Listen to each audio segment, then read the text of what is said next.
Action roguelikes can be seen as a dime a dozen, so standing out can become difficult. One way of becoming distinct involves boasting an impressive presentation and art style. Games like Hades have used their character art as a prominent identifier, and this new title by developer Team Quaqua, Helvetii, follows the same general philosophy. Its visuals are immediately similar to Vanillaware's works, especially Muramasa the Demon Blade, yet its gameplay systems fall drastically short, creating an underwhelming, forgettable experience.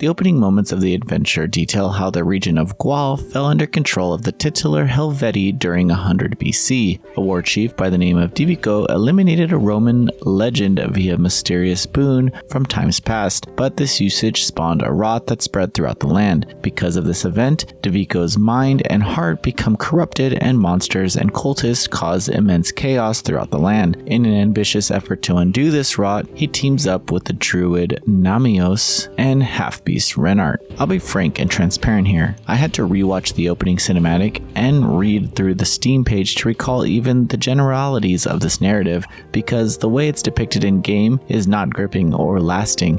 After the introductory scene, there's no semblance of story until the end of a run. The only interactions between the cast occur at rest points, which honestly comprise throwaway dialogue. Still, with roguelikes, the gameplay is the meat and potatoes to make up for the lacking narrative. Unfortunately, as I alluded to earlier, the combat in Helvetii is not enjoyable. Regardless of which of the three characters you play, their uniqueness is shallow, resulting in monotony that becomes apparent as soon as the middle of the first area. There's a lack of combo diversity, making every encounter feel similar in fundamental ways. While the enemies telegraph their attacks via a red flash, the dodge window and windups are too generous, especially in normal mode.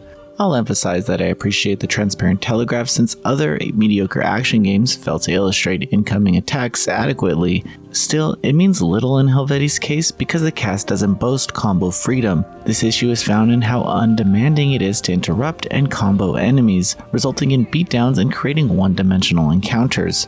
Further, foes are oddly tanky, so first-time players will undeniably be greeted with a few rough runs.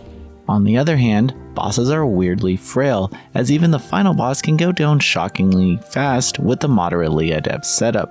Another inherent gameplay flaw resides in the absence of audio feedback when performing an attack. While seemingly minor, providing prominent sounds while attacking is a subtle and necessary way to reinforce and congratulate players' behavior. Furthermore, it instills the sheer act with thrilling purpose, meaning that even well-designed bouts can feel like a chore when such a feature is not implemented. For instance, the boss battles are actually passable, with them boasting identifiable moves. Granted, they can be slain in no time, yet there seemed to be some thought put into them. However, due to player strikes not carrying any weight, figuring out how to best handle and bypass specific boss behavior feels like a hollow victory. It's a saddening fault that ruined the experience for me early on. Aside from the combat, each area is divided into several rooms displayed on a map, viewable via the top right of the screen. Alas, all of these locales, even the later ones, are compact and come off as linear despite the multiple pathway structure. So the sense of discovery with finding potential helpful boons fails to hit its mark.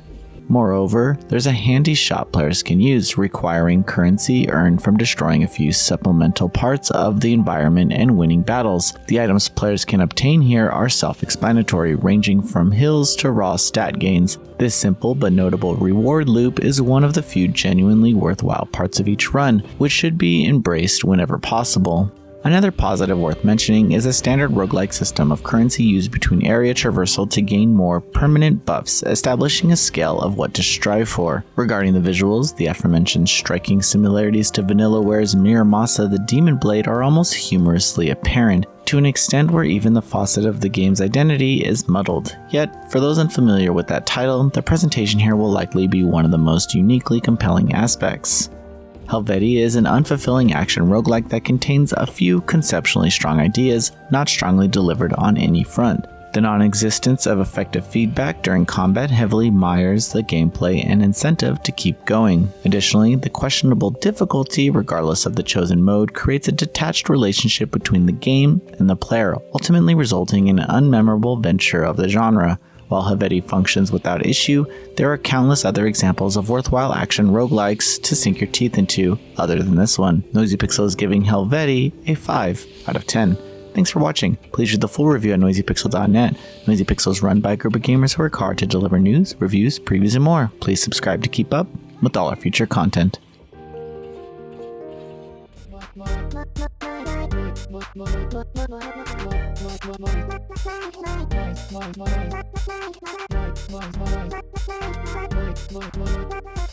NoisyPixel.